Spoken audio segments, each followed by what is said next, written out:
Sir. Hello madam வணக்கம் madam. வணக்கம், சொல்லுங்க சார். ஹலோ மேடம் நாங்கள் கள்ளக்குறிச்சி மாவட்டத்துலேருந்து பேசுகிறேன் மேடம். ஓகே, சொல்லுங்க சார். ஹலோ இப்போ கள்ளக்குறிச்சி மாவட்டத்தில் பார்த்தீங்கன்னா நான் வாரிசு சான்று வேண்டி இணைய வழியில் விண்ணப்பம் பதிவு பண்ணியிருந்தேன் மேடம். Okay sir. அந்த இணைய வழியில் நான் பதிவு செய்யும் போது ரூபாய் 60 வசூல் பண்ணுறாங்க. Okay sir. அந்த 60 ரூபாயும் அரசாங்க கணக்குக்கு தான் வருதா இல்லை இணைய சேவை செய்கிறாங்க இல்லைங்களா, அவங்களுக்கு அந்த 60 ரூபா எடுத்துக்குவாங்களா மேடம்? 1 செகண்ட் வெயிட் பண்ணுங்க சார். வெயிட் பண்ணுறேன் மேடம்.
Hello sir.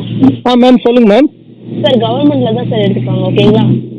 மேம் இப்போ அந்த 60 ரூபா கவர்மெண்ட்ல எடுத்துக்கிட்டாங்கன்றதுக்கு அந்த இ சேவை மையத்து மூலிமா ஒரு ரசீது கொடுக்குறாங்க இல்லைங்களா, அதுக்கு நாங்கள் அந்த ரசீது மட்டும் போதுங்களா? அந்த ஒப்புகை ரசீதுன்னு தராங்களா, அது மட்டும் போதுங்களா மேடம்?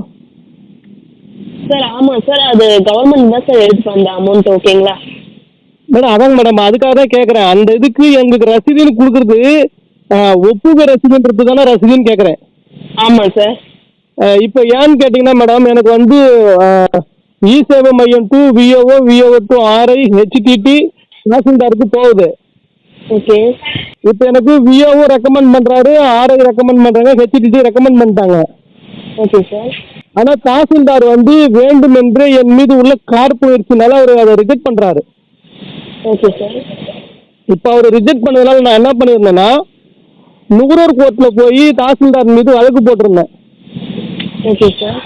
அப்போ நான் நுகர்வோர் கோர்ட்டில் விழுப்புரம் நுகர்வோர் கோர்ட்டில் நான் வழக்கு பதிவு பண்ணும்போது விழுப்புரம் நுகர்வோர் கோர்ட்டுடைய ஆணையர் என்ன சொல்கிறாருன்னா, இது வந்து அரசு கணக்குக்கு தான் போகுதுன்றதுக்கு என்ன ரசீது இருக்குது, இது வந்து இ சேவை மையத்தில் உங்களுக்கு விண்ணப்பிக்கக்கூடிய நபருக்கு தான் இந்த 60 ரூபா பணத்தை எடுத்துக்குவாங்களே தவிர அரசாங்க கணக்குக்கு போகாது, அதனால நீங்கள் வந்து நுகர்வோராக வரமாட்டீங்கன்றாங்க என்னைய. இல்லை சார், இந்த பணம் கவர்மெண்ட் தான் சார் போகும், ஓகேங்களா? ஓகேங்க மேடம். ஓகே சார், வேறு என்ன தகவல் தேவைப்பட்டால் அந்த எண்ணை அழைக்கவும். சேவை அழைத்தமைக்கு நன்றி சார். Okay, thank you madam.